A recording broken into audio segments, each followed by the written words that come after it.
d'éducation.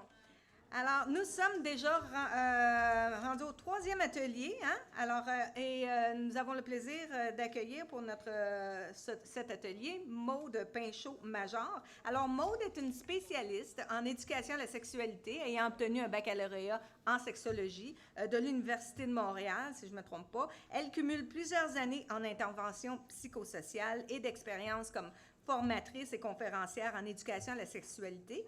Ces ateliers, formations et conférences font la promotion d'une éducation positive, saine et inclusive. Ayant offert plus de 800 ateliers, wow, et 40 conférences au primaire et au secondaire, elle se réjouit de partager son expertise avec nous aujourd'hui. Alors, Maude utilise une pédagogie participative qui permet aux élèves d'être actifs dans leur apprentissage. Elle les accompagne dans le développement de leur confiance personnelle et leur connaissance d'eux et d'elles-mêmes. Grâce à ses interventions dans les écoles, elle favorise la collaboration entre les élèves pour un climat de confiance, d'empathie et de respect. Alors, je crois que la plupart d'entre nous, parents, quand vient le temps de parler de sexualité avec nos enfants, on ne sait pas quoi dire et à quel âge, hein? Et la grande question, c'est comment offrir une éducation à la sexualité inclusive et de qualité? Bien, c'est une question que Maude tentera de répondre aujourd'hui. Alors, accueillez-la chaleureusement.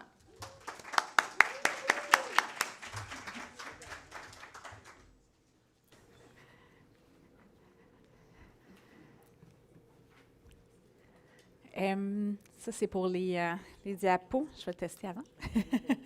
Oh! Ah, super. Alors, bonjour tout le monde. Ça me fait vraiment un immense plaisir d'être avec vous ici aujourd'hui pour cette conférence d'éducation sur une éducation à la sexualité saine, positive et inclusive. J'ai déjà été présentée. Donc, c'est ça, je suis diplômée en sexologie de l'UQAM. J'ai démarré une entreprise d'éducation à la sexualité il y a environ 4 ans. Donc, je travaille à temps plein dans les écoles primaires, secondaires pour donner des ateliers d'éducation à la sexualité, des conférences, mais je forme aussi parfois les parents et le personnel scolaire aussi. Sinon, j'ai d'autres projets aussi là, de rédaction d'articles, de participation à des balados ou un livre aussi là, qui sortira, si tout va bien, qui sera dans vos librairies en 2024, un livre pour les ados d'éducation à la sexualité, donc à suivre. Aujourd'hui, là, je comprends, Bertrand, qu'il y avait des enjeux avec le pointeur. Ça ne réagit pas tout de suite. Donc, aujourd'hui, de quoi on va parler? On va parler du contexte, en fait, en Ontario, comment ça se passe en éducation à la sexualité, parce que moi, je travaille à Montréal, dans la grande région de Montréal. Donc, c'est sûr que les contenus ne sont pas les mêmes dans le système scolaire. Après ça, on va voir, nous, à un niveau personnel et social, comment on arrive comme parents pour transmettre des bonnes informations, des valeurs aussi à nos enfants, quand on parle de sexualité. On va voir c'est quoi les principes de base d'une éducation à la sexualité saine, positive et inclusive. On va voir quelques sujets prioritaires à aborder, mais là, évidemment, que le temps dont on dispose, on n'aura pas le temps de voir tous les sujets, bien évidemment, parce que j'aurais pu, passer la journée avec vous pour vous parler de tout ce qu'on peut aborder en éducation à la sexualité, mais on va voir quand même quelques sujets prioritaires. On va aussi parler de consentement. Parce que depuis les vagues de dénonciation, #MeToo, etc., on parle beaucoup d'agression sexuelle, on parle beaucoup plus de consentement aussi. Donc, on va voir comment nous, comme parents, on peut sensibiliser les enfants à ces enjeux-là. Puis, on va voir aussi quelles sont les occasions au quotidien qu'on peut, dans le fond, saisir pour aborder ces sujets-là. Donc, vous allez voir, elles sont nombreuses et évidemment, je n'ai pas pu du tout faire la liste complète, mais parce que c'est souvent ça, l'enjeu, c'est qu'on ne sait pas quand aborder ces sujets-là. Et après ça, il y aura une période de questions et je vous encourage à poser des questions. Ça va me faire fort plaisir. Ça pourrait être en lien avec la conférence ou en lien avec n'importe quelle situation que vous avez vécue, une situation malaisante, des questions auxquelles vous n'avez pas su répondre. Donc, ça va me faire plaisir de vous accompagner là-dedans. Donc, en Ontario, c'est depuis 2019 là, qu'il y a un nouveau programme cadre d'éducation, donc dans le cadre de l'éducation physique et à la santé, qui a des contenus en lien avec la sexualité, donc de la première à la 8e année. Donc, il y a des sujets comme la santé mentale, la santé sexuelle, le consentement, mais on parle aussi de consommation, donc les effets, les risques de la consommation de substances, dont le cannabis. Plus spécifiquement, ce qu'on aborde comme contenu, de la première à la 8e année, il y a le consentement. De la première à la 3e année, on parle d'image corporelle saine. De la première à la 8e année, la santé mentale et la sécurité en ligne. Donc, de la première à la 3e et après ça aussi en 6e et 8e année. Donc, comme je viens du Québec, puis je suis pas moins familière avec votre système éducatif, mais je me suis quand même réjouie de voir qu'il y avait une bonne diversité de sujets qui étaient abordés dès le primaire. Donc, c'est évidemment des enjeux aussi qu'on aborde là, dans le système québécois, mais donc c'est ça, j'étais bien heureuse de voir la diversité de sujets. Donc, comme parent, ça vous permet de voir justement qu'est-ce qui est abordé par l'école, parce que dans le fond, les parents sont les premiers éducateurs de leurs enfants, donc leur premier modèle, évidemment. Donc ça vient du site justement de ontario.ca, donc de l'éducation. Il est donc important que l'école travaille, en collaboration avec les parents pour que les jeunes puissent évoluer dans un cadre qui les soutient, tant à la maison qu'à l'école. Moi, je dis souvent que pour qu'une éducation à la sexualité soit saine, positive et inclusive, il doit y avoir beaucoup d'acteurs et d'actrices qui sont impliqués, en fait, auprès des jeunes. Donc, oui, les parents sont les premiers éducateurs. Hein, ce sont les parents qui vont transmettre des valeurs, qui vont transmettre de l'information, etc. Mais après ça, pour que ce soit optimal, dans le fond, il faut qu'un maximum d'acteurs et d'actrices puissent s'impliquer auprès des enfants. Donc, évidemment que l'école fait partie des personnes importantes, des institutions importantes, mais il y a tout le système, évidemment, de la santé aussi et le système communautaire. On en a beaucoup entendu parler dans la dernière conférence, l'importance de la communauté, du réseau. Donc, tout ça fait partie aussi de l'éducation à la sexualité pour que ce soit optimal, dans le fond.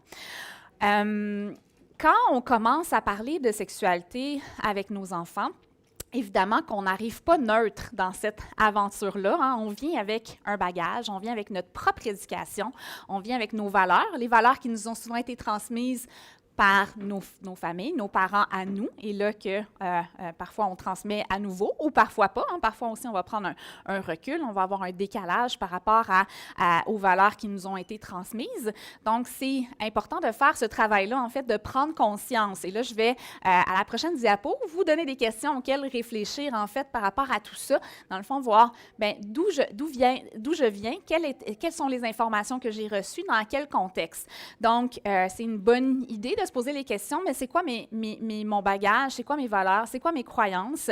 Est-ce que j'ai des tabous aussi en lien avec la sexualité? Est-ce que je suis, par exemple, à l'aise d'aborder certains sujets, mais qu'il y a certains sujets que je me sens pas du tout à l'aise, je me sens pas outillée, j'ai peut-être des préjugés, etc. Donc, tout ça, se poser ces questions, mais aussi de prendre conscience de ces biais. Parce que l'éducation à la sexualité, la sexualité, en fait, de façon générale, c'est un sujet qui est très tabou, qui est connoté de tout un bagage, hein, peu importe la culture, peu importe la religion d'où on vient. Hein, il y a souvent, c'est ça, c'est connoté souvent de façon très négative. Donc, de prendre conscience de ce bagage-là, ça nous permet, après ça, de déconstruire peut-être certaines croyances ou c'est peut-être certaines fausses informations aussi qu'on a eues en lien avec la sexualité. Donc, quelques réflexions que je vous invite à faire, hein, c'est de vous poser les questions suivantes. Quelle éducation à la sexualité ai-je reçue? Mais dans quelle éducation à la sexualité ai-je reçu? On peut se limiter à « on m'a parlé de tel sujet ». Oui, c'est intéressant. Mais aussi, qu'est-ce qu'on ne m'a pas dit? Quels étaient les sujets qu'on n'a jamais abordés avec moi, que j'ai appris finalement par hasard ou par l'expérience quand j'avais 15 ans, 25 ans, 42 ans, donc d'apprendre, de se questionner sur ça, parce qu'en fait, moi, je pense que dans l'éducation à la sexualité, ce qu'on n'a pas reçu comme information en dit plus long des fois que ce qu'on a reçu comme information. Donc, tout ce qui est caché, tout ce qui est tabou. Donc, se poser la question aussi, c'est quoi les valeurs qui étaient véhiculées? Donc, autant, oui, par ma famille, mais que la société aussi dans laquelle j'évoluais, à l'école, comment ça se passait, mais dans mon groupe d'amis aussi. Est-ce qu'il y avait de la pression, par exemple, par rapport à certaines expériences, des jugements, par rapport à certaines choses que j'ai pu vivre, mais je n'ai pas osé en parler parce que je sentais le regard des gens autour de moi, les jugements et tout ça. De se poser la question, évidemment, là, comme parent, qu'est-ce que je souhaite transmettre à mon enfant? C'est quoi les valeurs? C'est quoi les connaissances qui sont les plus importantes? Qu'est-ce que je veux, dans le fond, partager avec mon enfant? Se poser aussi la question, est-ce que mon environnement est ouvert ou fermé face à la sexualité? Ouvert par rapport à quel sujet, fermé par rapport à quel sujet, et aussi, bien, comme je le disais, prendre aussi conscience de nos propres tabous, nos propres biais en lien avec la sexualité. C'est souvent le premier pas vers une éducation à la sexualité plus inclusive, plus ouverte, de se rendre compte qu'on en a tous et toutes des préjugés, des tabous, des biais. Donc, d'en prendre conscience, bien, ça nous permet de faire le travail de déconstruction qui est important. Donc, j'ai ciblé des erreurs parce que je travaille dans les écoles, mais aussi parce que je parle à beaucoup de parents. J'ai des petites erreurs à éviter que je voulais vous partager parce que c'est des erreurs que je constate qui sont fréquemment répandues. Donc, je vais vous les partager. Une des premières erreurs qu'on fait en lien avec la sexualité, c'est d'associer le sexe et le genre. On vit dans une société que quand un enfant naît, si l'enfant a un pénis et des testicules, on dira c'est un garçon. Si l'enfant naît avec une vulve et un vagin, on dira c'est une fille. Hein? On présume qu'il y a seulement deux sexes et seulement deux genres. Déjà, au niveau du sexe, il y a plus de diversité que ce à quoi on est habitué de réfléchir. Oui, effectivement, il y a des gens avec des pénis et des testicules, je ne vais pas remettre ça en question. Oui, il y a des personnes avec des vulves et des vagins également, mais il y a aussi des personnes intersexes, des personnes qui ont des caractéristiques mâles et femelles, tant en termes des organes, au niveau des organes sexuels, mais aussi au niveau des hormones ou au niveau des chromosomes. Là, je ne vais pas faire un cours de génétique, de toute façon, ce n'est pas ma spécialité, donc je ne vais pas plonger là-dedans, mais c'est pour dire que souvent, on va présumer qu'il y a deux sexes, il y a deux genres, mais qu'il y a une beaucoup plus grande diversité que ça dans les faits. Le genre, bien ça, hein, c'est le fait, en fait, c'est comment on s'identifie, nous, personnellement, mais aussi comment on exprime notre genre. Donc, l'identité de genre, c'est pas quelque chose qu'on peut voir, observer, c'est comment la personne se sent à l'intérieur d'elle, alors que l'expression de genre, c'est l'ensemble des caractéristiques extérieures. Par exemple, on peut penser à l'habillement, la coiffure, les accessoires, la démarche, la posture, aussi hein, les poils, la pilosité. On a tous et toutes des poils. Qu'est-ce qu'on fait avec ces poils? Est-ce qu'on les rase, on les épile, on les laisse pousser? Donc, tout ça, ça fait partie de l'expression de genre. Donc, une des premières erreurs à éviter, c'est d'associer sexe et genre. Oui, on a des enfants qui ont des organes sexuels ou les gens qui nous entourent ont des organes sexuels, mais ça ne veut pas dire qu'ils s'identifient à ce que nous, on appelle dans le jargon sexologique le genre assigné à la naissance. Donc, dans le fond, quand on dit c'est un garçon, c'est une fille, ça, c'est le genre assigné à la naissance. Une deuxième erreur à éviter, c'est d'associer sexualité et reproduction. Si vous avez des enfants, et je présume que c'est le cas si vous êtes ici, une des premières questions auxquelles on est confronté, hein, c'est souvent celle-là, comment fait-on les bébés? Hein? Donc souvent, c'est une des premières questions à laquelle on va répondre et on a souvent tendance par la suite à toujours associer sexualité et reproduction. Moi, je vois beaucoup d'élèves qui tombent en bas de leur chaise quand ils apprennent que, ben non, on ne fait pas juste l'amour pour avoir des enfants, que dans le fond, une relation sexuelle, c'est d'abord et avant tout pour avoir du plaisir, pour connecter avec la personne avec qui on a envie de partager ce moment d'intimité sexuelle-là et que oui, on peut effectivement se reproduire de cette façon-là, que oui, la plupart des êtres humains viennent d'une relation sexuelle pendant laquelle il y a eu la rencontre d'un spermatozoïde et d'un ovule, mais de ne pas limiter la sexualité à la reproduction parce que c'est beaucoup plus large que ça. On parle d'inclusion, justement. Ben, si on ramène la sexualité à la reproduction, ben, on élimine tout un tas de personnes qui ne se reproduiront pas par le biais d'une relation sexuelle, mais aussi tout un tas de pratiques. Puis, donc, c'est pour ça que c'est important de dissocier les deux. Une troisième erreur, c'est d'associer sexualité et hétérosexualité. On a tendance à dire, à assigner un genre à l'enfant, à dire, ben, si tu es un pénis, tu es un garçon, si tu es une vulve, tu es une fille. On a aussi tendance à présumer que ben, les filles vont aimer les garçons, puis que les garçons vont aimer les filles. Ça, c'est présent dans notre entourage, c'est présent quotidiennement. Et c'est des biais que souvent, dont on ne se rend même pas compte.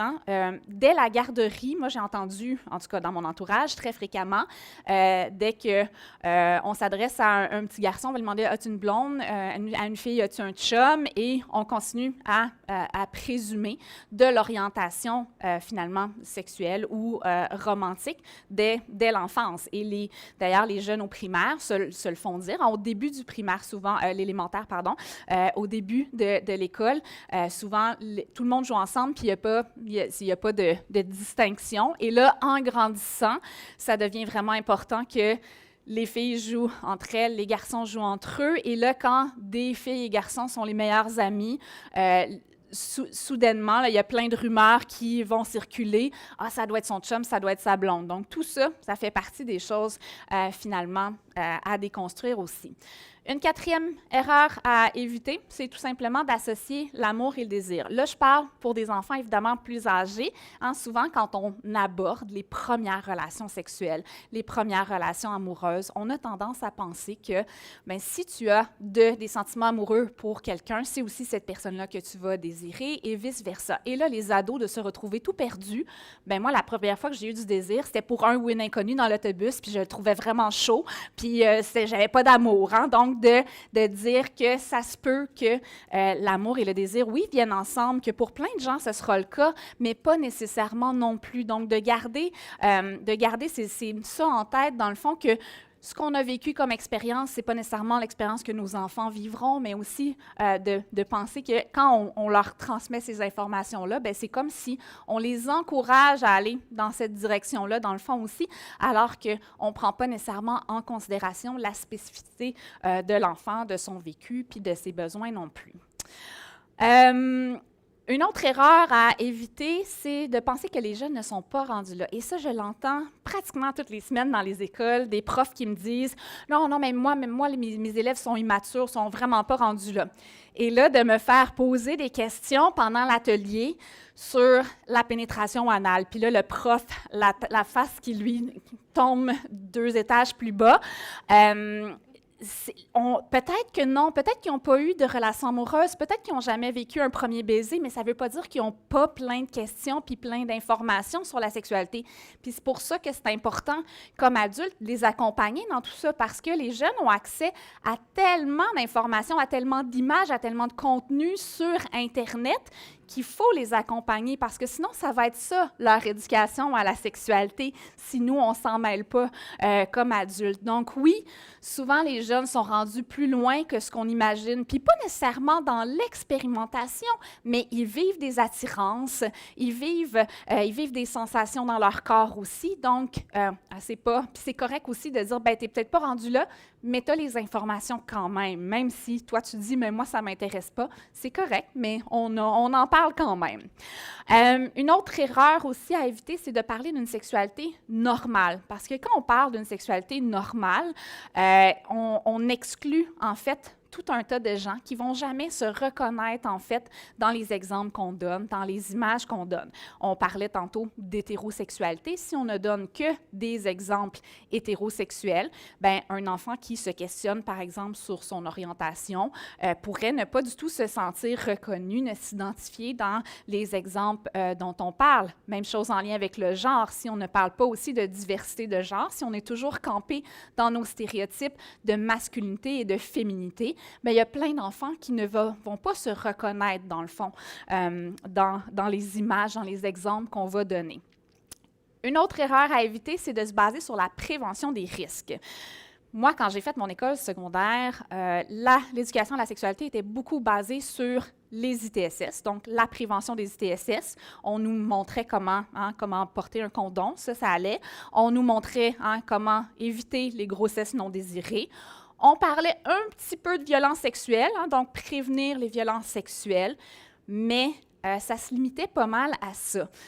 Évidemment que ça part d'une bonne intention quand on se base sur la prévention des risques. On s'inquiète pour nos enfants, puis c'est normal. Sauf que le message qu'on leur transmet, c'est que la sexualité, c'est quelque chose de dangereux, d'inquiétant, dans lequel je peux soit attraper des choses qui vont me rendre malade ou vivre des mauvaises expériences en lien avec les violences sexuelles, etc. Donc oui, on en fait, mais il faut d'abord et avant tout parler de sexualité de façon positive, de parler de plaisir, de parler d'amour, de parler de relations saines, parce que la sexualité, c'est pas juste les relations sexuelles, c'est beaucoup, beaucoup plus large que ça. Parler de communication, etc. Donc, de pas juste se baser sur la prévention des risques. La dernière erreur à éviter, c'est celle de vouloir contrôler la sexualité des jeunes. Je le vois beaucoup, tant les parents que dans le personnel scolaire. Souvent, on a une image de comment ça devrait se passer, comment les enfants devraient vivre ça, explorer, qu'est-ce qu'ils devraient ressentir, etc. Et on ne leur laisse pas nécessairement la place pour ressentir et vivre tout simplement ce qu'ils ressentent. On vit à une époque qui est différente. Nos ados, nos enfants grandissent à une époque qui est différente dans laquelle nous, on a grandi. Donc, on peut pas vouloir leur imposer, dans le fond, ce que nous, on a vécu puis notre façon de faire parce qu'ils ont leur propre parcours, tout simplement. Donc là, on a vu des erreurs à éviter. Mais là, au-delà de ça, il faut aussi voir qu'est-ce qui est important, dans le fond, pour offrir une éducation à la sexualité de qualité. Des fois, il marche super bien, puis des fois, ça bug. Ah, oups, là, j'ai trop pesé. C'est bon, merci pour le truc. Donc, on va voir c'est quoi les principes de base d'une éducation à la sexualité saine, positive et inclusive. Et là, je vais commencer par une citation d'un livre de Gabrielle Richard, qui a en fait écrit le livre « Hétéro l'école ». Hop! Wow! On est beaucoup trop loin. Mais voyons. Ah, voilà. Désolée. Donc, Hétéro l'école, que je vous recommande, qui justement est un livre qui permet de sortir de la binarité de genre, de l'hétéronormativité, le fait de penser que tout le monde est hétéro par défaut, ou du moins jusqu'à preuve du contraire, qui vient aussi questionner, dans le fond, ces systèmes-là, dans le fond, à qui ils bénéficient. Donc, voilà. La citation que j'avais envie de vous partager, c'est « L'éducation à la sexualité dont il convient de se doter n'est pas celle qui fera consensus auprès des adultes, mais celle qui amènera l'ensemble des jeunes à se connaître et à s'explorer sur le plan identitaire, à interagir avec les autres dans le respect et à apprendre à vivre en société. » Je ne sais pas pour vous en Ontario comment ça fonctionne, mais nous, souvent, quand on crée des contenus d'éducation pour les écoles, bien, il y a une gang d'adultes qui se réunissent entre eux et qui réfléchissent à qu'est-ce qu'on va transmettre comme contenu.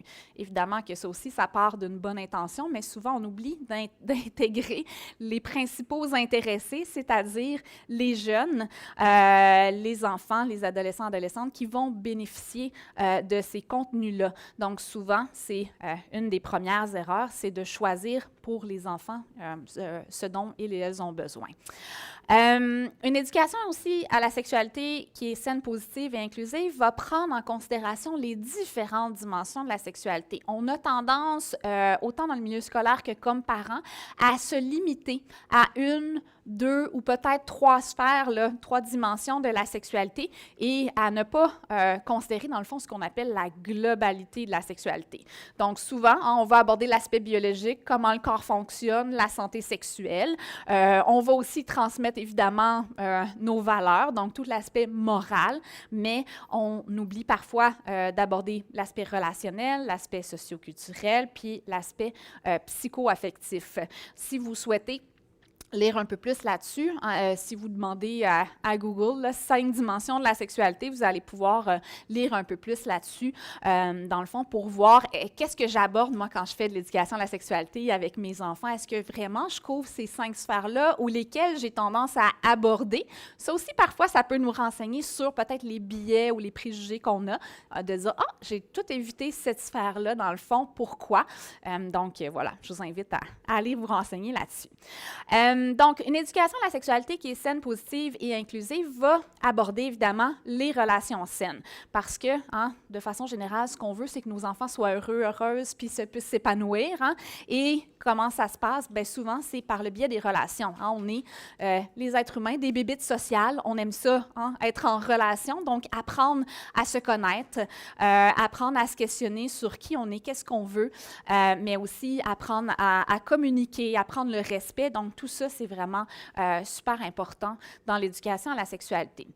Évidemment, j'en ai parlé un petit peu plus tôt, mais parler de plaisir aussi. Donc, pas juste être dans la prévention des risques, mais de dire, c'est beau, être en amour avec quelqu'un, c'est beau ces sentiments-là, le plaisir qu'on a à avoir des papillons dans le ventre, par exemple, le plaisir qu'on a qu'on peut avoir même dans la sexualité, dans l'exploration de ça, autant seul qu'avec quelqu'un d'autre, de parler de plaisir qu'on peut ressentir au niveau physique, mais aussi au niveau psychologique, donc d'aborder tout ça. Un peu plus loin, on va parler de consentement, mais c'est sûr aussi de sensibiliser rapidement les enfants à l'importance de l'intimité, de respecter l'intimité de nos enfants, mais aussi leur apprendre à respecter l'intimité des autres aussi. Développer les habiletés de communication, la connaissance de soi, l'image corporelle aussi, parce que nous sommes tous et toutes bombardés d'images qui véhiculent certains standards de beauté, de minceur, de validité, de blanchitude, etc. Les modèles qu'on nous propose, les standards de beauté de qu'est-ce qui est considéré comme beau, attirant, mais aussi éventuellement sexy, désirable, sont très, très, très limités. Donc, plus on va prendre conscience de ça, puis exposer nos enfants à différents modèles, puis à valoriser cette diversité-là, plus ça va les aider aussi à avoir une estime d'eux-mêmes, d'elles-mêmes, d'être capable de reconnaître leurs propres forces. Mais bon, chacun de ces sujets, on pourrait s'étendre en long et en large. C'est vraiment... Il y a beaucoup de sujets à aborder, mais c'en est un qui est important parce que quand arrive l'adolescence, les jeunes se comparent énormément, mais vont aussi avoir rapidement une très mauvaise estime, une très mauvaise image corporelle, puis dans le fond, mettre beaucoup plus l'accent sur leurs défauts, là, qui ne sont pas des défauts, mais donc ce qu'ils n'aiment pas de leur corps plutôt que ce qu'ils apprécient. Évidemment, ça parle aussi d'identité, d'expression de genre et d'amour. Et l'amour, c'est pas juste l'amour qu'on a, c'est pas juste les relations amoureuses, là, c'est l'amour sous toutes ses formes, l'amour familial, l'amour qu'on a pour nos amis, puis de parler de tout ça. On va commencer à voir les différents sujets à aborder, puis j'ai mis aussi des âges, mais c'est vraiment à titre indicatif. Pour chaque sujet, dans le fond, c'est vous, les parents de ces enfants-là, c'est vous qui savez, qui connaissez le mieux, hormis eux-mêmes, là, mais sinon, c'est vous qui les connaissez souvent le mieux. Donc, les âges, comme je vous dis, c'est à titre indicatif. Des fois, les questions arrivent plus tôt, plus tard. C'est à vous de voir aussi, est-ce que mon enfant pose des questions? Si l'enfant pose aucune question, bien, je vais devancer aussi. Donc, ça, c'est à vous, dans le fond, à évaluer. Donc, une question qui revient constamment, c'est comment fait-on les bébés? Je pense que la grande majorité des parents se sont fait poser cette question-là. C'est un sujet qu'on peut commencer à aborder là, vers 4 ans. Mais évidemment, à 4 ans, à 6 ans, on ne donnera pas exactement les mêmes informations. On n'ira pas aussi loin parce que leur capacité de compréhension, leur temps d'attention aussi pour parler d'un sujet ne sera pas la même à 4 ans, 6 ans, à 8 ans. Mais on peut commencer tranquillement à parler de ça vers 4 ans. Souvent, on a tendance à parler de nous quand on parle de sexualité. Donc, comment on fait les bébés? Bien là, on peut parler. C'est un papa, une maman qui s'aiment, puis là, qui ont une relation sexuelle, puis là, ça prend un spermatozoïde et un ovule. C'est correct de parler de soi, mais encore une fois, pour que ce soit plus inclusif, on peut ramener, au niveau biologique, au niveau anatomique. Hein, qu'est-ce que c'est? Ben, c'est la rencontre d'un spermatozoïde et d'un ovule. Hein. Tous les êtres humains viennent de la rencontre et d'un spermatozoïde et d'un ovule. Et là, de parler des différentes façons. Des fois, ça se passe lors d'une relation sexuelle, hein, qui est un moment d'intimité que deux personnes vont partager. Là, je vous l'explique comme si vous étiez des enfants. Là, c'est juste pour vous donner des mots pour l'expliquer à vos enfants. Donc, un moment d'intimité partagé entre deux personnes pour connecter, se donner du plaisir. Et bien, des fois, c'est à ce moment-là que le spermatozoïde et l'ovule se rencontrent. Hein. On peut, à 4 ans, 5 ans, se limiter à ça. On n'est pas obligé d'aller plus loin, mais de dire que parfois, l'ovule et le spermatozoïde se rencontrent aussi autrement. Donc là, on peut parler des méthodes alternatives, donc de fécondation et tout ça. Donc ça aussi, ça peut être intéressant là, de l'aborder pour que justement ce soit plus inclusif puis que tout le monde puisse se reconnaître dans le fond dans l'explication. Évidemment que on va répondre si l'enfant pose des questions, mais comme je le disais, on peut aussi devancer parce qu'il y a certains enfants qui n'aborderont jamais ces sujets-là. Hein? Puis comment on peut faire tout simplement, mais de façon générale, ça va être juste de poser la question à l'enfant. Qu'est-ce que tu sais, toi, de ce sujet-là? Donc, de commencer par ce que l'enfant connaît d'abord. Puis là, on peut venir, dans le fond, complémenter ou corriger, parce que parfois, il y a certaines informations qui sont fausses qu'on doit corriger. Puis après ça, venir enrichir tout simplement l'explication. Je vous recommande chaudement ce livre-là, De quoi sont faits les bébés. D'ailleurs, j'en profite pour mentionner qu'il y a une liste de ressources que je vous ai préparée, qui va vous être transférée, un PDF avec beaucoup de suggestions de livres, mais aussi des suggestions de livres pour les enfants. Il y en a pour les parents, mais il y en a beaucoup, beaucoup pour les enfants. Puis aussi des sites web, des balados, des web-séries. Donc, vous pourrez aller fouiller là-dedans. Donc, ce livre-là, vous aurez la référence, là, il est dans la liste de livres. Puis les mêmes auteurs-autrices ont fait aussi Sexe, ce drôle de mot qui est incroyable aussi pour les enfants un peu plus vieux. Là. Donc, c'est deux très bonnes recommandations.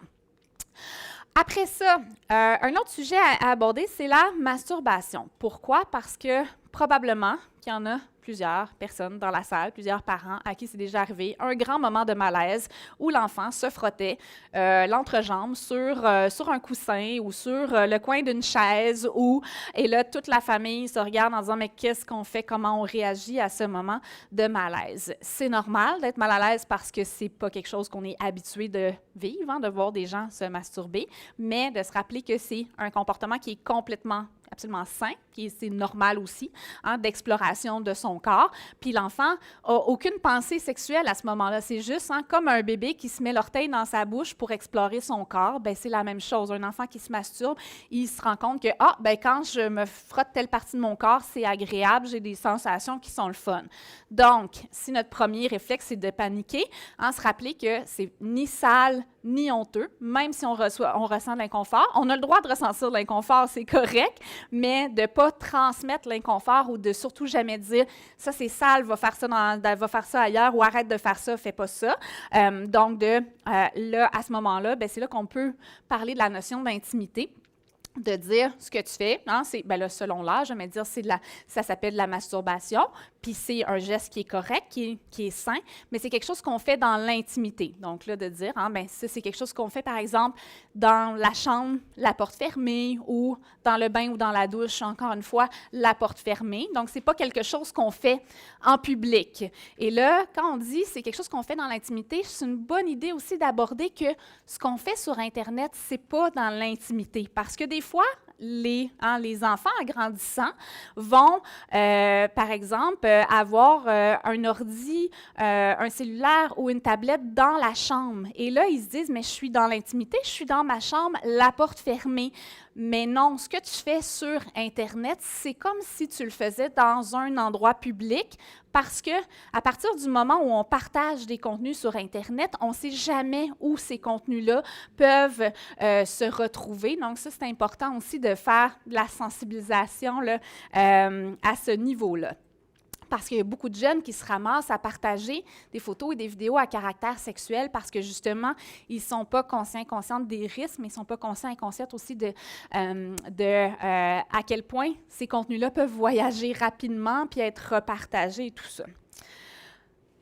Évidemment, un sujet vraiment important à aborder parce que tout le monde passe par là, c'est la puberté. Et souvent, on a tendance à parler de puberté quand la puberté est déjà entamée, quand les changements ont déjà commencé. Moi, je vous encourage à le faire bien avant. Là, j'ai dit dès 9-10 ans, mais ça peut même être avant ça. Donc, encore une fois, à questionner l'enfant, qu'est-ce que tu connais de la puberté? C'est quoi les changements qui vont arriver? Et là, souvent, les enfants vont nommer beaucoup les changements au niveau physique. Bien, je vais commencer à avoir des poils qui vont pousser, je vais avoir de la barbe, je vais avoir les seins qui poussent, je vais être menstruée. Oui, c'est super important de parler des changements au niveau physique, mais de ne pas évacuer aussi tout ce qui concerne l'éveil amoureux et sexuel, parce que c'est souvent à ce moment-là, c'est souvent au moment de la puberté que les adolescents et adolescentes vont vivre l'éveil amoureux et sexuel. Là, je dis c'est souvent à ce moment-là, puis ça, c'est quelque chose qui est important aussi d'insister là-dessus. Quand on dit tu vas vivre ça, il va t'arriver ça à tel âge, de telle façon, ça prend encore une fois pas en considération la diversité des vécus, etc. Donc, c'est souvent à la puberté qu'on va vivre notre réveil amoureux, c'est-à-dire les premières fois qu'on va avoir des sentiments amoureux pour quelqu'un, peut-être une première relation amoureuse aussi, mais il y en a pour qui ça arrive avant, plus tard ou jamais.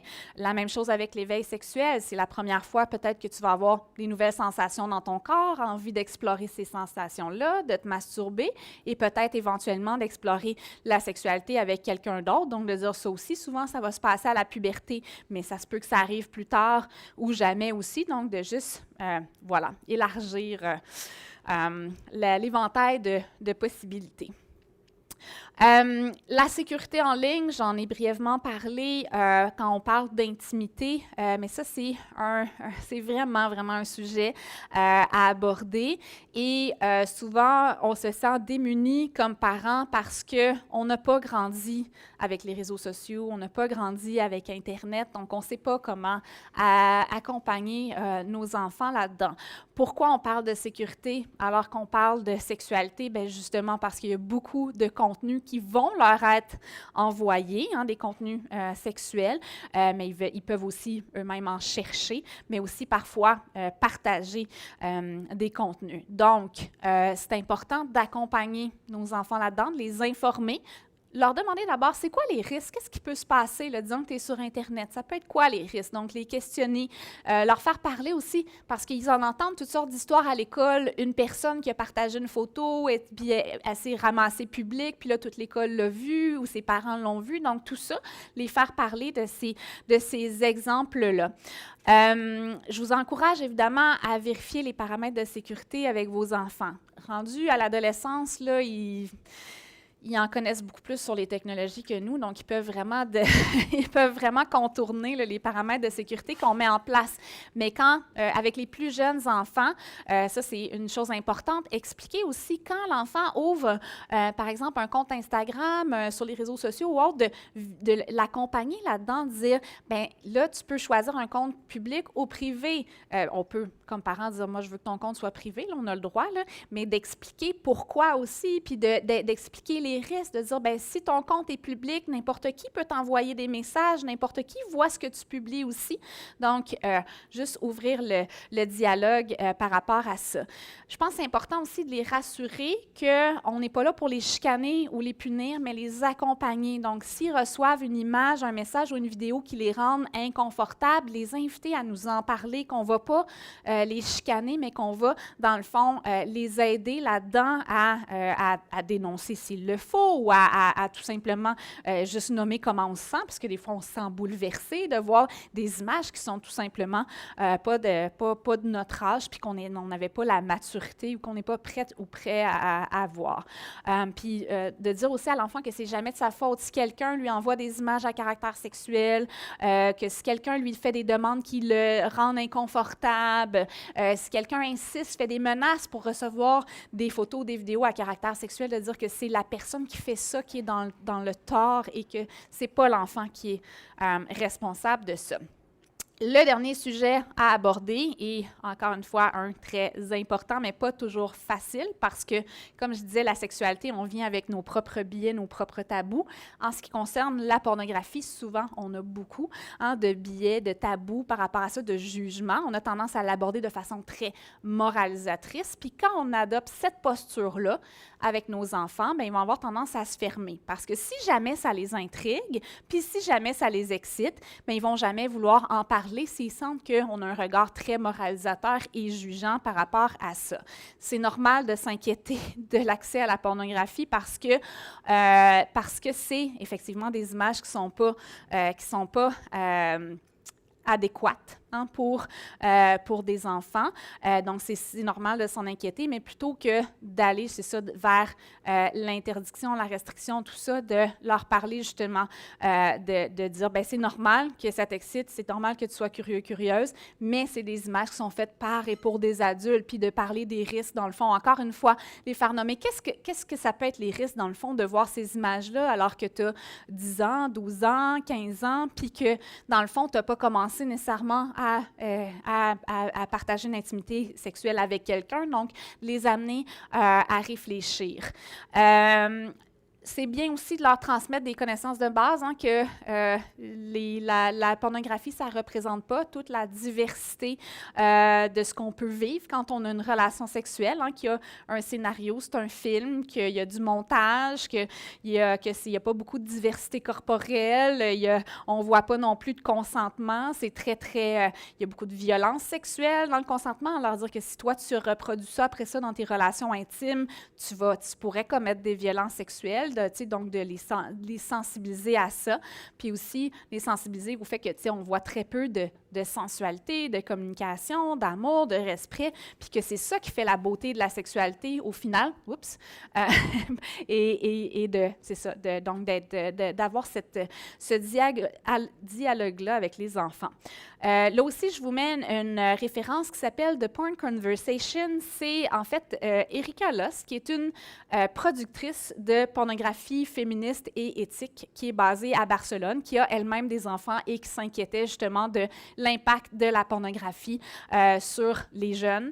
Et elle donne plein d'outils, en fait, en ligne là, pour justement réfléchir à comment on en parle, à quel âge, qu'est-ce qu'on dit, etc. Donc, je vous encourage fortement à aller consulter cette ressource-là. Donc, les contenus d'éducation à la sexualité qui sont inclusifs et positifs et sains vont viser le bien-être des jeunes, vont contribuer à leur connaissance, vont aussi les aider à développer leur esprit critique. Ça, c'est très important. Tantôt, on parlait de normes en lien avec la sexualité, donc d'être critique par rapport à ces normes-là, de se poser la question, bien, à qui elles bénéficient finalement, ces normes-là. Ça va aussi favoriser les décisions éclairées. Donc, ça veut dire qu'on donne les outils aux enfants, on donne les connaissances pour que chaque personne puisse tout simplement prendre les bonnes décisions pour elle-même. Et on va aussi respecter l'unicité de l'enfant. Donc, je vous ai dit, ça se passe comme ça dans la plupart des cas ou pour certaines personnes, mais ça se peut que l'enfant ait un parcours différent, donc de vraiment être à l'écoute de ça, être à l'écoute de la curiosité de l'enfant, répondre à ça, mais aussi à son vécu. Donc, pas répliquer nécessairement si on a eu un premier enfant, de dire, bien, je l'ai fait comme ça avec le premier enfant, puis je vais refaire exactement la même chose avec le deuxième. Ça se peut que ça ne fonctionne pas, donc vraiment s'adapter aussi à l'enfant. Dans les sujets qui sont super importants à aborder, bien évidemment, il y a le consentement. Je l'ai dit en début de conférence, on a assisté depuis à peu près 2017 à une vague de dénonciation d'agressions sexuelles sans précédent. Donc, c'est inévitable d'aborder le consentement. Quand on aborde le consentement, on contribue à élever de meilleurs humains, mais on contribue aussi à la prévention des agressions sexuelles et des violences sexuelles, parce que, évidemment, que nos enfants pourraient être victimes de violences sexuelles, mais pourraient aussi en commettre, parce que tant qu'on ne les sensibilise pas au respect de l'intimité puis de la bulle, bien, c'est sûr que s'ils n'ont pas ces outils-là, ils pourraient être aussi des personnes qui vont finalement ne pas être à l'écoute puis commettre des agressions sexuelles. Le consentement, ça ne concerne pas juste les relations sexuelles. Souvent, on va penser que le consentement, on en parle au moment où l'enfant va commencer à peut-être avoir des relations amoureuses. Mais il faut en parler bien avant ça. Puis il faut d'abord et avant tout nous-mêmes être des modèles.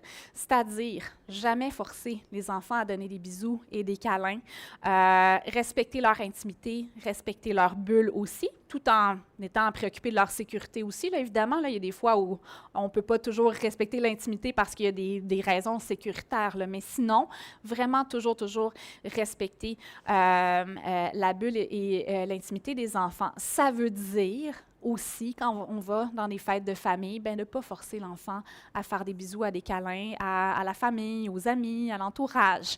Parce que quand on force l'enfant à avoir des gestes d'affection avec des gens avec qui ils ne se sentent pas à l'aise, ça leur envoie le message qu'ils n'ont pas le droit de dire non, que leur corps, ce n'est pas, dans le fond, quelque chose qui doit être respecté. Donc, c'est vraiment ça, c'est vraiment là que ça commence, dans le fond. C'est, dans le fond, quand les enfants sont vraiment en bas âge, donc de leur apprendre que nous, on respecte la bulle, mais qu'eux aussi, en retour, ils doivent respecter la bulle et l'intimité des autres. On peut le faire un exercice avec les chatouilles. Souvent, les parents, on va chatouiller les enfants. Puis l'enfant crie « Arrête! » Qu'est-ce qu'on fait? On continue. Ça, quand on fait ça, on ne respecte pas du tout le consentement de l'enfant. Évidemment qu'on le fait parce que l'enfant rit puis on pense que c'est drôle. Mais quand on arrête de chatouiller un enfant qui dit « arrête », on lui apprend que quand on dit non, il faut arrêter puis que tout le monde devrait respecter ces limites-là. Donc, aussi, en jeune âge, on va les sensibiliser à l'importance de la bulle et aux limites. Donc, comment on peut expliquer la bulle? C'est l'espace dont on a besoin pour se sentir bien. C'est-à-dire, toi, tu as une bulle, mais les autres aussi ont une bulle. Puis, notre bulle est parfois plus petite, puis parfois plus grande. Puis, c'est correct que des fois, tu as envie de faire des bisous, des câlins à quelqu'un, mais que d'autres fois, ça ne te tente pas, puis c'est correct aussi, puis que les adultes et les gens autour de toi devraient respecter ta bulle, puis aussi tes limites. Donc, quand tu n'as pas envie de faire quelque chose, que tu as toujours le droit, en fait, de dire non. Donc, à quel moment on fait de l'éducation à la sexualité? Tous les jours, tout le temps, parce que, bon, évidemment, c'est ma passion, c'est mon dada. Non, je sais que vous avez probablement une vie sociale, des amis, un travail, autre chose à faire. Mais il y a plein d'occasions au quotidien qu'on peut saisir, dans le fond, pour faire de l'éducation à la sexualité. Souvent, en jeune âge, le moment du bain, tout simplement, souvent on va demander aux enfants, il est où ton nez, il est où ton genou, sont où tes orteils, mais on ne demandera pas, il est où ton pénis, sont où tes fesses, où est ta vulve. Donc, d'inclure ça tout simplement, nommer les parties sexuelles comme d'autres parties du corps. Déjà, ça enlève le tabou par rapport aux parties du corps, à ce qu'elles représentent, donc de le nommer tout simplement ouvertement. Il y a une éducatrice en garderie que je connais qui était, ses élèves disaient ce qu'on appelle parfois dans le langage adulte les mots de toilette. Là, ils étaient toujours morts de rire en disant pipi caca, puis elle avait dit vous voulez dire ces mots-là, c'est parfait, on va bricoler une ville. Puis là, ils ont fait la ville des mots de toilette. Puis là, il y avait l'école du pipi, puis l'église de la fesse, puis la chute. C'est ça. Fait que ça, c'est une façon parfois de dire, quand on empêche les enfants de nommer ces mots-là, ça devient encore plus tentant de les dire. Donc, dire, tu as envie de le faire, on va y aller à fond. Donc, le moment du bain pour nommer, mais aussi, à ce moment-là, expliquer, là, tu n'es pas encore capable de te laver tout seul. Donc là, c'est normal que moi, je te lave les parties sexuelles. Mais quand tu vas grandir, quand tu vas devenir autonome, c'est toi qui vas le faire tout seul. Puis là, à ce moment-là, il n'y a plus de raison qu'un ou une adulte voit tes parties sexuelles ou les touche parce que tu vas être capable de faire ça tout seul. Ça aussi, ça fait partie de l'éducation au consentement. Tous les moments qu'on passe en famille, les moments où on va lire des histoires, on va écouter des films, on va écouter des séries, où on va écouter la radio, etc., et tout le reste qu'on fait en famille, il y a souvent plein d'occasions perdu, je dirais, de faire de l'éducation à la sexualité. Donc, quand on lit une histoire, par exemple, on sait qu'on est bombardé, là, les enfants, là, les livres de princes et de princesses, là, OK, c'est correct, là, oui, on ne peut pas nécessairement tout réécrire les livres, mais de dire, ben OK, est-ce que la princesse, elle aurait pu tomber amoureuse peut-être d'une autre princesse ou d'une chevalière au lieu de tomber amoureuse d'un prince, par exemple. Donc, ça, c'est une façon de dire, ah ben oui, une princesse peut tomber amoureuse d'une autre femme, par exemple, donc d'amener des notions sur la diversité de sexuelle et de genre, par exemple. Donc, toutes ces occasions-là aussi, quand on écoute un film puis qu'on voit, je ne sais pas moi, deux amis chicanés, hein, d'intégrer des notions de comment est-ce qu'on peut résoudre des conflits. Là, ça vous semble peut-être bien loin de la sexualité, mais si on se rappelle que c'est aussi les relations saines, bien, c'est ça aussi, c'est les habiletés de comment se parler, comment nommer ce que je ressens, nommer mes limites, tout ça aussi, c'est important, puis on peut l'intégrer. Puis, bien, parfois aussi des sujets plus difficiles, comme si on écoute la radio, puis qu'on parle, on entend justement parler d'un mouvement de dénonciation d'agression sexuelle, puis que là, votre enfant, « Maman, papa, c'est quoi une agression sexuelle? » Bien, ça peut être un moment de dire, ben selon évidemment l'âge de l'enfant, mais tu sais, de donner une information, c'est quand le consentement n'est pas respecté, quand quelqu'un, par exemple, touche tes parties sexuelles ou veut que tu touches ses parties sexuelles, puis qu'il n'y a pas de consentement, il n'y a pas d'accord, mais ça, c'est une agression sexuelle. Donc ça, c'est toutes des occasions qu'on peut saisir au quotidien pour faire de l'éducation à la sexualité. Il y a aussi évidemment tous les événements qu'on vit, des nouvelles relations amoureuses, mariage, séparation, naissance. Hein, souvent, il y a toute une quantité d'informations qu'on peut transmettre, dans le fond, sur les relations humaines, sur la reproduction, etc. Donc, tout ça aussi, ça nous permet de transmettre plein d'informations à nos enfants. S'il y a une chose à retenir de la présentation d'aujourd'hui, là, vous dites, ça fait 50 minutes qu'elle parle, je ne sais pas à quelle heure, mais puis là, elle nous dit, il y a une chose à retenir. Non, idéalement, plus qu'une chose, mais de se rappeler que les enfants sont les spécialistes de leur propre sexualité. Oui, nos enfants ont besoin d'informations, ont besoin de connaissances, ont parfois besoin de conseils, d'accompagnement, de soutien, mais ça reste les personnes les mieux placées pour savoir qu'est-ce qu'ils et elles ressentent, qu'est-ce qu'ils vivent, de quoi ils et elles ont besoin. Donc, de toujours se rappeler ça, de dire, je ne peux pas projeter mon histoire sur mon enfant. Je peux pas vouloir que mon enfant vive la même histoire que moi parce que mon enfant a sa propre histoire, sa propre vie. Donc, de se rappeler que, voilà, ils et elles sont les spécialistes de leur sexualité. Aussi, de se rappeler que la sexualité, hein, c'est pas binaire, hein, qu'il n'y a pas juste des gars et des filles, juste des personnes hétéro-homosexuelles, qu'il y a tout un spectre à prendre en considération, qu'il y a plein de pratiques sexuelles, qu'il y a plein de façons de former des familles aussi, hein, qu'il n'y a pas juste un papa, une maman, deux papas, deux mamans, ça peut être aussi une famille, des personnes monoparentales, des personnes qui décident d'élever leur enfant à plusieurs, de se soutenir, les personnes qui sont, hein, dans le fond, significatives pour l'enfant, c'est les personnes qui vont répondre à leurs besoins, leur donner de l'amour, donc de sortir, hein, de la version parfois un peu limitée là, qu'on a de la famille. Et évidemment, essayer d'être le plus inclusive possible. Et je suis consciente que ça demande un travail de déconstruction parce que souvent, hein, la réponse facile, c'est d'y aller vers ce qu'on connaît déjà. Hein, on explique l'hétérosexualité, on explique la binarité de genre, mais donc de faire l'effort soi-même de déconstruire tout ça. Donc, ça veut dire aussi souvent de s'informer parce qu'on ne connaît pas tout. Donc, d'aller lire sur certains sujets, d'écouter des témoignages. Il y a plein de façons de s'informer. Hein. Il y a des comptes Instagram qui sont fabuleux pour aborder certains sujets, des vidéos YouTube. Donc, il y a plein de façons. Hein. Ce n'est pas juste de lire un livre universitaire là, qui après 5 minutes, on a envie de s'endormir. Là.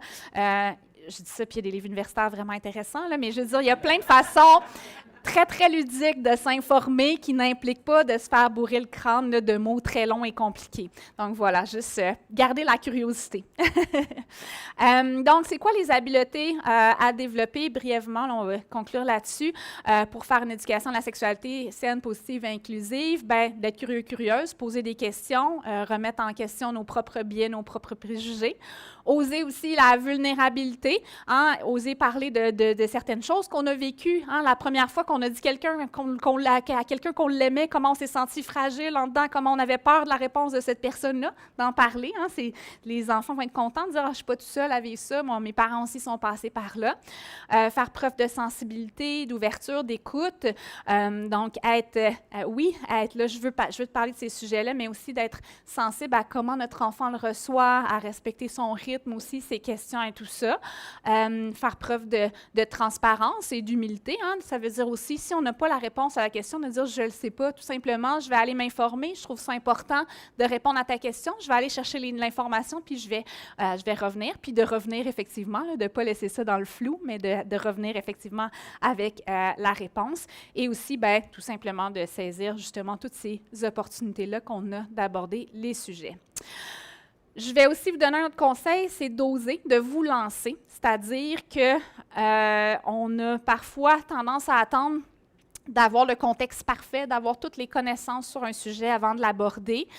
C'est bien de s'informer, mais on ne peut pas complètement maîtriser les sujets. Donc, lancez-vous, acceptez d'être imparfait et imparfaite, puis acceptez de dire « Ah, je me suis trompée, je t'ai donné une fausse information. Maintenant, j'ai eu une discussion avec mes collègues, puis je me suis rendu compte que j'avais mal compris un sujet. Hein, » d'oser se lancer parce que ça brise la glace, parce que ça montre aussi à nos enfants qu'on est ouvert à parler de sexualité, qu'on va répondre à leurs questions, qu'on trouve ça important. Donc, voilà, je vous souhaite bonne chance dans cette belle aventure. Merci. Merci beaucoup, Maude. Alors, on est maintenant à la période de questions. Et je vous rappelle, pour ceux et celles qui se joignent à nous virtuellement, vous pouvez poser vos questions dans le clavardoir ou si vous avez des questions ici dans la salle, je vous invite à venir ici en avant ou au micro à l'arrière. Alors, Salimatou, tu veux venir ici en avant ou là-bas? Parce que si tu poses ta question là, les gens, malheureusement, à la maison ne peuvent t'entendre.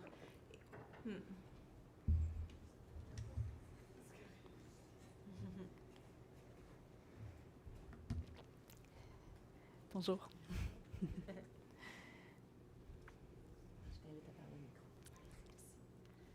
Merci beaucoup pour cette présentation.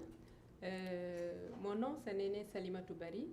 Et encore une fois, je saisis l'occasion pour éclaircir beaucoup de choses ici.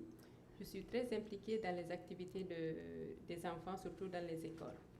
Mais il y a un problème qui se pose ici. Je voudrais profiter de cette occasion-là pour partir d'ici avec beaucoup d'outils. Donc, selon vous, à quel âge et comment, considérant, je veux parler d'une famille immigrante, considérant les aspects socio-professionnels des parents, considérant les facteurs, des origines des parents, je parlais de la religion, quand est-ce et comment faire vivre nos jeunes la sexualité au Canada? Merci. OK, c'est une bonne question. Est-ce que je peux clarifier la question? Absolument. Qu'est-ce que vous entendez par « faire vivre la sexualité aux jeunes » ? Comment, en fait, leur parler de cela sans pour autant trop vexer les familles et qu'ils puissent aussi s'adapter aux réalités du Canada? Oui, merci. C'est une excellente question. Puis c'est tout un défi et tout un enjeu, effectivement, de le faire de façon sensible, respecter les valeurs de chaque personne. Si je peux me permettre, je vais utiliser la question pour parler d'une anecdote qui m'est arrivée dernièrement. J'étais dans une école de Laval, au nord de Montréal, et je donnais un atelier d'éducation à la sexualité qui n'était pas, le sujet, c'était pas la diversité sexuelle et de genre, mais dans l'atelier, il y avait un exemple où il y avait un jeune qui avait, dans le fond, un nom à consonance arabophone, et ce jeune-là était attiré par les garçons. Et là, il y avait plusieurs jeunes scandalisés qui me disaient « Mais madame, ça n'existe pas un musulman gay. » Et là, je disais « Ben, dans toutes les cultures, dans tous les pays, dans toutes les religions, il y a des personnes homosexuelles, mais des fois, c'est caché parce que comme on n'accepte pas nécessairement les différentes orientations sexuelles, bien, on va pas en parler, ou ces gens-là pourront jamais s'afficher en relation avec quelqu'un, mais ça veut pas dire que ces attirances-là existent pas. Donc, à ce moment-là, ce que j'ai fait, bien, c'est de questionner, mais toi, qu'est-ce que ça te fait, dans le fond, de sentir que peut-être que tu pourrais avoir une attirance homosexuelle, mais que ça va à l'encontre des valeurs de ta religion. Donc, de profiter de ça pour aborder, dans le fond, le conflit de valeurs que ça fait vivre, mais aussi le conflit de loyauté, parce que ces jeunes-là veulent rendre la loyauté à leurs parents, à leur culture, à leur éducation, mais la culture d'accueil a d'autres valeurs, donc de parler du conflit que ça peut faire vivre. Donc, c'est la même chose, je dirais, avec les parents, c'est de dire, bien, c'est peut-être bouleversant parce que vous n'avez pas eu cette éducation-là, vous n'avez peut-être pas été exposé à ça, donc de les faire parler de ce conflit de valeurs tout simplement, puis de dire que, bien, ici, c'est des choses qu'on trouve importantes, d'outiller les jeunes. Puis des fois, ce qui les rassure beaucoup aussi, c'est d'apprendre que les jeunes qui ont une bonne éducation à la sexualité ne vont pas commencer plus tôt à avoir des relations sexuelles, c'est plutôt même l'inverse, vont retarder l'entrée dans la sexualité, vont même avoir des relations sexuelles qui sont plus sécuritaires. Donc souvent, c'est de voir, dans le fond, c'est quoi l'inquiétude des parents par rapport à ça.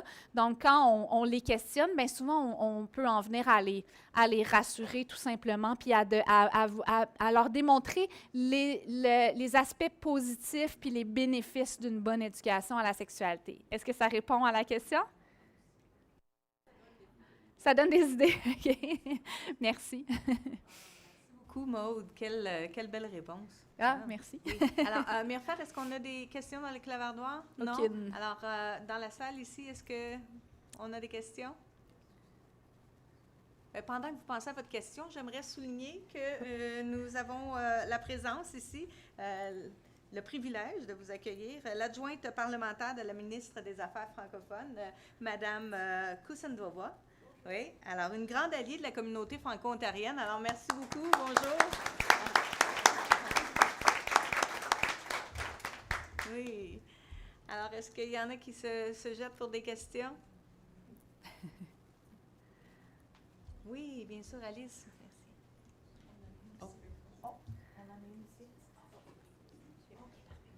Merci. C'est une question, mais pas tout à fait une question. Oui. J'ai regardé votre biographie. Déjà, merci beaucoup pour la présentation qui était super. Ça fait plaisir. Et je sais que dès le début, il y a des concepts, moi, que je suis très familière. Je suis homosexuelle moi-même, je suis avec une femme, donc bref, oui. On est de la communauté queer, donc très au fait. Mais souvent, quand je vois des présentations comme ça, je me dis, mais comment est-ce que les gens peuvent comprendre avec si peu d'informations? Est-ce que vous vous sentez confortable peut-être de parler du fait que l'identité de genre, l'expression de genre, ça donne l'impression que c'est nouveau, ça donne l'impression que c'est des nouveaux concepts, oui. que c'est à apprendre, et en fait, on est sur les terres de peuples qui eux-mêmes n'avaient pas de genre. Donc, si vous pouvez développer, si vous vous sentez confortable de développer sur cette question-là. Oui, absolument. Merci pour la question. C'est effectivement une excellente question parce qu'on a souvent tendance, quand on parle de genre, d'avoir des réactions. Ah, c'est quoi ça? C'est une nouvelle mode, c'est un caprice, etc. Donc, par exemple, des garçons qui vont mettre du vernis à ongles ou porter des robes, etc. Donc, penser que c'est quelque chose de nouveau, c'est à la mode. Mais effectivement, souvent, j'utilise cet exemple-là, en fait, de dire on habite sur des terres, dans le fond, qui étaient habitées bien avant la colonisation, avant que les colons européens arrivent.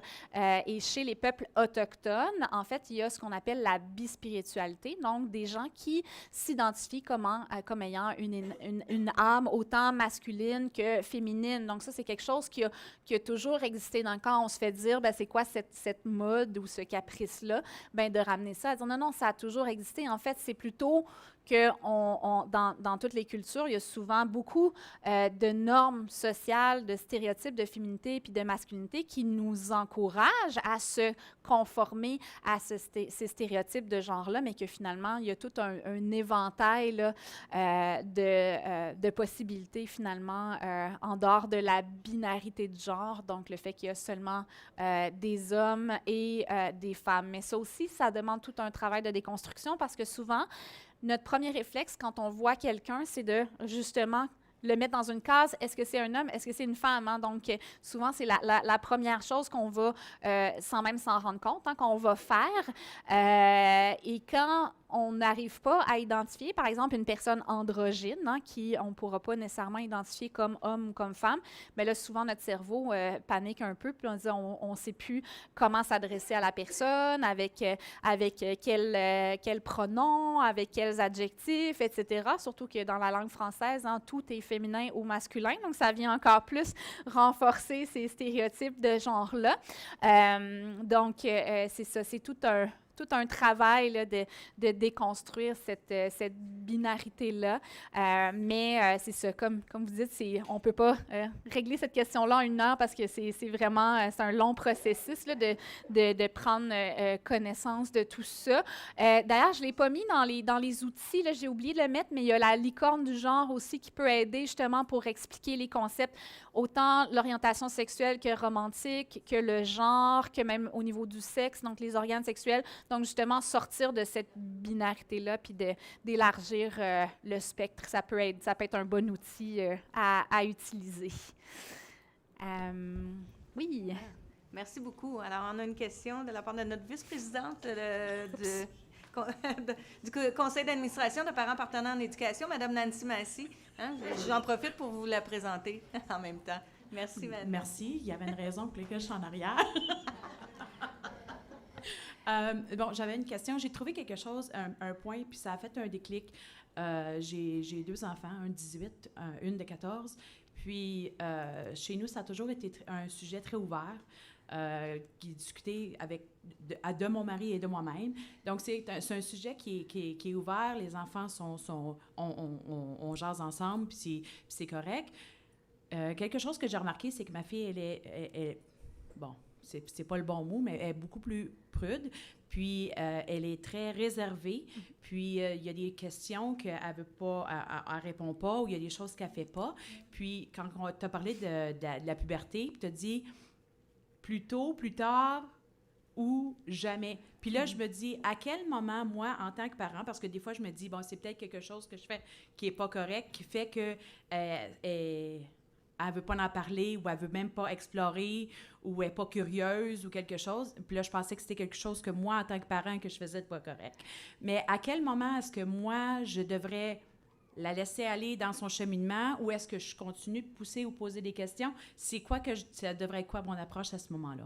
C'est une excellente question. Merci de la poser. Dans le fond, c'est sûr que ça demande d'être à l'écoute puis de faire preuve de sensibilité, de jamais forcer ces conversations-là, parce que quand justement il y a un malaise, tout ça, hein, c'est pas une bonne idée d'imposer le sujet, mais de toujours leur dire, bien, il y a des informations qu'il faut que tu saches. Donc, comment je peux te les transmettre? Si tu veux pas avoir la conversation, est-ce que ça peut être par un livre? Est-ce que tu veux que je trouve une vidéo sur le sujet? Est-ce qu'il y a quelqu'un d'autre avec qui tu serais à l'aise aussi d'avoir la conversation? Hein? Parce que des fois, avec les parents, c'est très intimidant de parler de ça, mais il y a peut-être, je sais pas moi, un cousin-cousine qui pourrait avoir la conversation. Donc, tu sais, on peut impliquer, on n'est pas seul là-dedans, on n'a pas à porter ça seul. Là, on peut s'entourer aussi, aller chercher des ressources, puis de dire, bien, toi, ça se peut que tu n'en ressentes pas le besoin, mais ça reste des choses importantes à savoir. Donc, c'est ça. Juste aussi de dire, bien, tu sais, quand tu seras prêt ou prête, je vais t'accueillir là-dedans, je vais répondre à tes questions, puis c'est ça. Puis comme je le disais aussi, tu sais, des fois, c'est qu'on a tendance à aller trop directement dans un sujet qui les rend très inconfortables, mais il y a toutes sortes de façons d'amener ça de façon plus facile, plus douce, en parlant justement de relations saines, en parlant de respect, de consentement, puis là, après ça, de les questionner sur justement la puberté, mais qu'est-ce que c'est les changements sans parler d'eux directement, sans parler de l'enfant. Toi, qu'est-ce que tu vis, mais qu'est-ce que tu as comme information sur le sujet, tout simplement. Ça permet d'ouvrir la porte. Puis aussi, je ne l'ai pas mentionné, mais on évite de poser des questions intrusives. Je vais me permettre de raconter une anecdote que j'ai racontée à Catherine pendant l'heure du dîner. Moi, j'ai 2 filles, j'en ai une de 11 ans, une de 14 ans. Ma plus jeune me pose plein de questions sur mon travail. À chaque fois que j'achète un livre sur la sexualité, elle veut le lire, elle est comme constamment en train de me poser des questions. Mon aînée, beaucoup moins. Et pour son anniversaire de 14 ans, elle a reçu un drapeau de la diversité sexuelle et de genre. Mais moi, évidemment que, puisque je suis sensibilisée à ces enjeux-là, jamais je lui ai demandé « As-tu un chum? » Ça a toujours été « As-tu des sentiments amoureux? As-tu quelqu'un dans ta vie? » Tout ça. Elle n'a pas encore eu de relation amoureuse, à part Loïc quand elle avait 4 ans, mais disons, depuis, elle n'en a pas eu d'autres. Et je lui ai posé la question, je lui ai dit « Est-ce que tu t'identifies comme quelqu'un de la diversité sexuelle et de genre? » Elle m'a juste dit « Oui ».